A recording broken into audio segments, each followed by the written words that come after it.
man kan få nogle gode venner i det, og sådan hygge sig over en bog. Fortælle andre om bogen. Jeg synes, det er fedt, fordi jeg synes, det er fedt at læse. Jeg synes, det er sjovt at læse. Og så gør det dobbelt så sjovt at læse sammen med sine venner.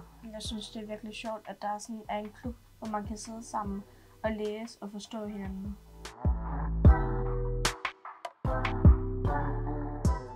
Jeg synes faktisk, det er ret fedt at skulle lave anbefalinger til andre børn og unge. Fordi så kan jeg anbefale en bog, og så er der lige pludselig mange, der vil læse en bog, som jeg har anbefalet. Jeg synes, det er ret fedt, at man kan give sådan et eksemplar på, hvad man selv synes er godt.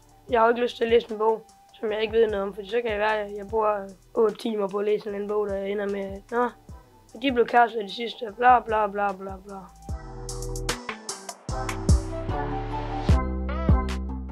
Jeg synes også, det har været godt at få et indblik på, hvordan de sådan professionelle, de gør det. At man sådan ligesom kan få nogle tips til, hvordan man skal gøre det, så man ikke bare sådan står og har lidt problemer med at gøre det.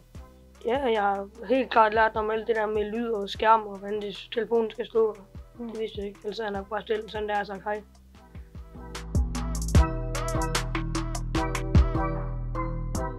Lad være med at få det til at lyde som noget, man skal gøre, men noget, som der vil være sjovt at gøre.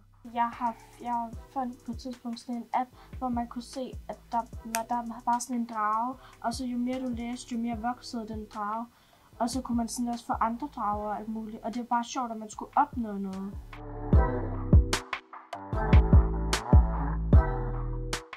Ja, det er vigtigt at læse, så lærer man flere ord, og hvordan man udtaler dem.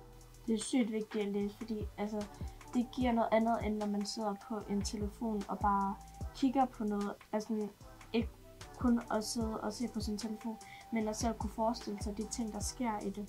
Nej, altså også mange af de jokes, jeg siger, dem har jeg fundet i bøger. Ja, og så synes jeg bare, at de er sjove.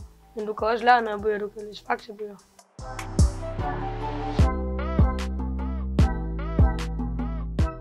Det er super fedt, fordi for eksempel så lige præcis det her bibliotek, der bliver der gjort meget ud af det der med at læse, og det er nogle super fede omgivelser, der er.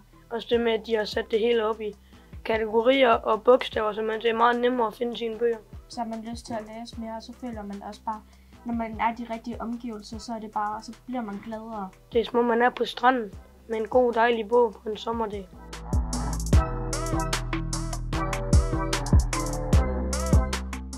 Jeg synes, det er super fedt, at man sådan også får andre til at læse, og det ikke kun er for eksempel her, vi læser, men at hele Danmark er med til at læse. Jeg synes også bare, det er helt fantastisk, hvis man kan hjælpe med det.